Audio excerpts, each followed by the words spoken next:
Halo, Assalamualaikum Bunda. Ketemu lagi bersama Hermawan Family. Kali ini saya mau bercerita tentang proses melahirkan anak.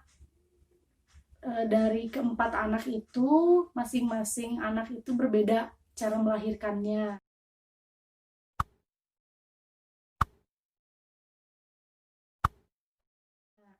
Yang pertama, saya melahirkan putra saya yang pertama.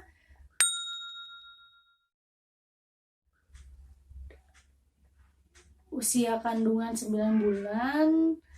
Saat itu proses melahirkannya normal, tapi berhubung 3 hari tidak ada pembukaan, jadi udah ke bidan, pembukaan yang ke-1 sampai hari berikutnya tuh nggak naik-naik, terus aja 1, sampai akhirnya bidan memutuskan untuk menggunakan induksi. Dan alhamdulillah pada saat itu, tepatnya hari Minggu, tanggal 13 September 2009, saya melahirkan anak pertama saya. Dan melalui waktu itu melahirkannya melalui proses normal, tapi menggunakan induksi karena memang tidak ada pembukaan. Alhamdulillah bayi kami lahir dengan selamat, dengan berat badan 3,5 kg pada saat itu. Kemudian ketika anak saya berusia 4 tahun, saya hamil lagi anak yang kedua.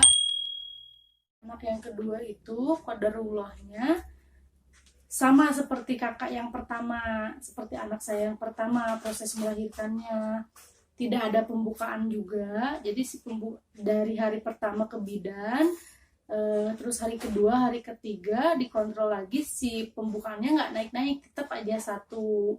Sedangkan air ketubannya udah mulai sedikit.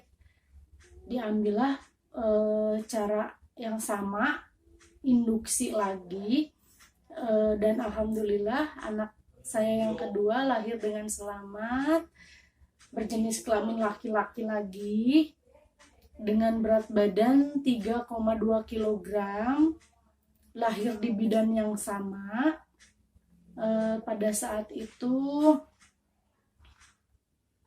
kami merasa bahagia ya, walaupun memang di dalam hati kecil kami ingin anak yang kedua kami itu perempuan. Tapi kami mensyukuri yang Allah berikan laki-laki lagi, karena kalau udah lahir ya alhamdulillah ya, jadi sayang banget gitu. Anak saya yang kedua laki-laki, alhamdulillah saya seneng banget. Seiring berjalannya waktu, ketika anak saya yang kedua itu usia 4 tahun, saya hamil lagi anak yang ketiga. Ya, jadi jarak dari yang ke-1, kedua, ketiga itu 4 tahun, masing-masing 4 tahun. Kalau untuk anak yang ketiga ini memang agak ini ya, anak yang ketiga ini dari mulai proses ke semester awal itu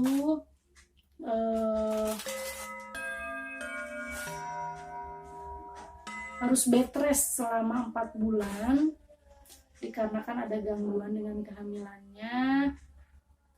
Sayanya harus bed rest. Setelah 4 bulan alhamdulillah bisa beraktivitas dengan normal lagi. Pada saat itu saya menjalani kehidupan yang normal lagi sampai usia kandungan 9 bulan. Saya terus periksakan ke dokter kandungan. Setelah usia 9 bulan, ditunggu 2 minggu dari 9 bulan itu, ternyata si bayi yang saya kandung itu belum ada tanda-tanda melahirkan, sedangkan air ketubannya sudah kering. Akhirnya dokter memutuskan untuk melakukan sesar. Pada saat itu saya dan suami memutuskan, ya udahlah kata dokter, sesar, kita ambil jalur sesar demi keselamatan. Dan alhamdulillah anak kami yang ketiga itu kami dikaruniai putri yang sangat cantik. Jadi yang pertama laki-laki, kedua laki-laki, dan alhamdulillah yang ketiga perempuan. kami yang perempuan lahir di rumah sakit ibu dan anak melalui jalur sesar, dengan berat lahir saat itu cuma 3 kg, beda dengan kakak-kakaknya yang 3 kilo lebih. Pada saat itu bayi kami yang perempuan lahir hari Senin tanggal 21 Agustus 2000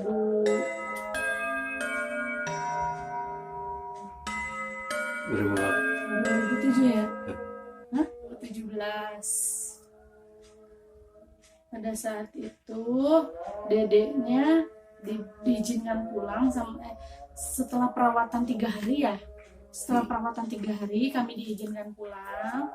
Kemudian ketika 1 minggu dari rumah kita check up lagi, ternyata dedeknya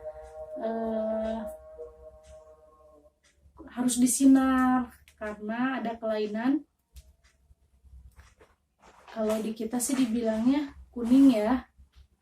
Jadi waktu itu kata dokter anak disarankan untuk disinar karena si anak kurang dijemur oleh sinar matahari.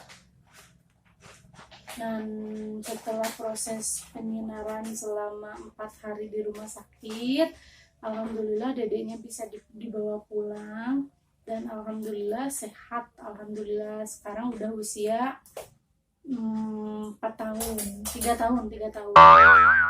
Kemudian untuk proses persalinan anak saya yang keempat, ini yang sungguh luar biasa. Qadarullah, Allah berikan saya anak yang keempat tanpa diprogram. Memang sebelumnya ketika anak yang ketiga itu, saya dan suami berencana untuk stop dulu ya, apa ya namanya, untuk tidak memiliki, nggak program untuk memiliki keturunan lagi, tapi qadarullah Allah kasih kesempatan kami, nikmat yang sungguh luar biasa, diberikan lagi anak yang keempat. Anak yang keempat itu trimester pertama itu normal gitu, nggak ada tanda-tanda gejala kehamilan, bahkan saya nggak merasa saat itu saya sedang hamil. Sampai akhirnya karena memang nggak datang haid, saya periksakan ke dokter, ternyata saya sudah hamil 1 bulan lebih pada saat itu. Alhamdulillah, kita senang banget, bersyukur Allah masih kasih kesempatan kita untuk memiliki momongan lagi, anak yang keempat. Pada saat itu proses kehamilan berjalan dengan lancar, saya sehat, bayi yang saya kandung juga sehat. Namun ketika usia kandungan 7 bulan, saya dan keluarga dikasih ujian. Pada saat itu kehamilan saya ketika usia 7 bulan mengalami preeklamsia. Tegangan darah saya tiba-tiba naik dari normal biasa 120/80 pada saat usia kandungan 7 bulan 250/230. Waktu itu dokter kandungan memutuskan untuk sesar dadakan dikarenakan untuk keselamatan kita berdua. Diperkirakan pada saat itu bayi dalam keadaan berat badannya 2 kilo perkiraan dokter kandungan. Qadarullah ketika setelah disesar ternyata bayi saya berat badannya cuma 1,5 dan memang harus melalui perawatan NICU ya, inkubator selama 16 hari, dan saya juga harus dirawat di ruang ICU selama 4 hari dikarenakan tegangan darahnya tuh nggak turun-turun. Jadi 25/23 itu masih stuck di sana walaupun setelah proses sesar. Ketika saya menjalani perawatan di ruang ICU selama 4 hari, alhamdulillah tegangan darahnya sudah mulai berangsur menurun. Pada saat itu 160/100, dari ruang ICU saya diizinkan untuk pindah ruangan ke ruang perawatan umum. Pada saat itu alhamdulillah 2 hari di perawatan umum saya sudah diizinkan. Saya yang prematur dari berat badan lahir 1,5 kg, setelah 6 bulan kini 7 kg. Saya akan perlihatkan nanti proses dari 1,5 itu sampai sekarang udah 7 kg pas usia 6 bulan. Semoga menjadi inspirasi untuk orang tua di luar sana yang memiliki kisah yang sama dengan saya, yang memiliki anak prematur. Jangan takut, jangan khawatir, karena di balik ujian itu ada nikmat yang sungguh luar biasa.